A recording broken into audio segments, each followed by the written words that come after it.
Hello and welcome for your daily astrology and tarot horoscope for today, Wednesday, September 10, 2014, brought to you by Nicholas. The planet of the day is Mercury, and Mercury is all about communication. Mercury is all about, expressing yourself, and Mercury is a very powerful planet this week because Mercury is making some of the most aspects of the week in terms of, yesterday and including today, there's a Mercury square Pluto that's going on.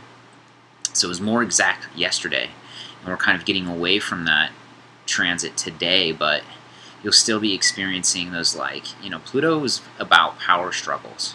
So when you're looking at your communication, just see how, if you're engaging in a power struggle in communication, or if you're observing it outside of you, how can you really bring rebirth and regeneration in a positive way to those communications, because that's what Pluto is all about, and it's a very powerful thing. And sometimes you can't control your emotions in regards to these outer planets, so sometimes it's just too big of a feat to really overdo. But the biggest thing you can do for transits involving these outer planets is really align with the inner planet's energy, which is Mercury. And so Mercury is all about just how you're communicating. Stay positive in that, bring in positive communications, and being helpful.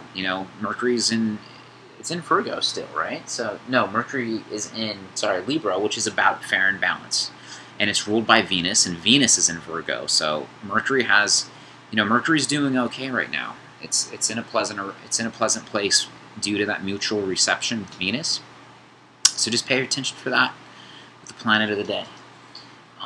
In terms of the card of the day, today is Wednesday, and it's just going off on these major arcana, major themes that are going on. For the Osho card, we have pulled the 21 card of completion.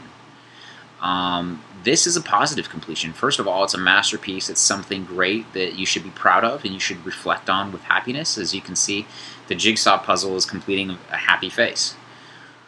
But it's also bringing room and acceptance into a new chapter of our lives.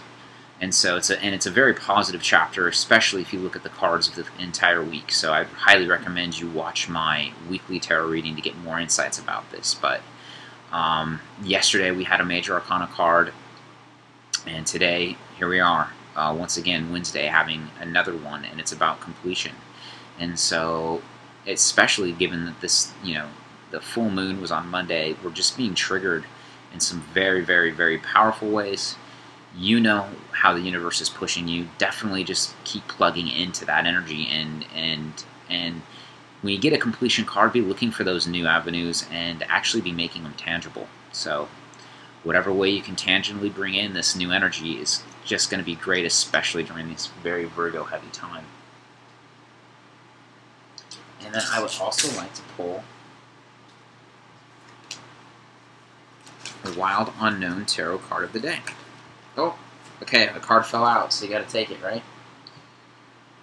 We have the Five of Swords. And the Five of Swords is a new card to me. What's going on is a worm is getting sliced in half through this. It looks like, to me, it's kind of like that conundrum of like two things happening at once and creating a dualistic life. So at once everything was unified and clear, and now everything's cut in two. It's going to take creativity to figure out how to juggle these two parts of your life right now, and it may not even be worth the effort. So whatever this new thing is that's coming in with these major Osho tarot cards, this is a reminder to be going toward that. You're juggling too much from one and the other and giving too much life and energy to both. It's time to really be focusing on what you're buckling down on. This is kind of a warning card to me about not giving too much credence to the typical and really embracing the new. In terms of the astrology for today, Wednesday, my notes, I mentioned this yesterday that Venus is opposite Neptune. Today that transit goes exact. It's kind of earlier in the morning, around 5-ish. Pacific Daylight Time, I would think. So that's going to be completing, and Venus and Neptune get together. This is about beauty. This is about spirituality. This is about all of that, and they're in opposition. So one is in, you know, a watery sign, you know, Neptune's in its natural home of Pisces, and Venus is in its fall in Virgo, trying to talk to Neptune, but it's also getting that Mercurial mutual reception. So I really think Venus is going to help communicate these spiritual things. This is definitely a good time to be writing, good time to be journaling. Any inspired, beautiful writings you do, or anything you could keep up with, that would be very profound for you. If you keep a journal and just keep charting what are these changes that you're going through now, especially until the next new moon comes. So the full moon had all this energy already wrapped up in it. So to me, the lesson of the full moon is for the next 2.5 weeks, or however long it is before the next new moon, is being connected to these healing spiritual themes that this Virgo and Pisces energy is all about. Being able to write about them and express them is going to be very powerful and transformational for all of us right now. So I hope you found this video helpful. My name's Nicholas, and if you have any comments, questions, please leave them in the comment bar for me. Thank you so much for listening to these. Thanks.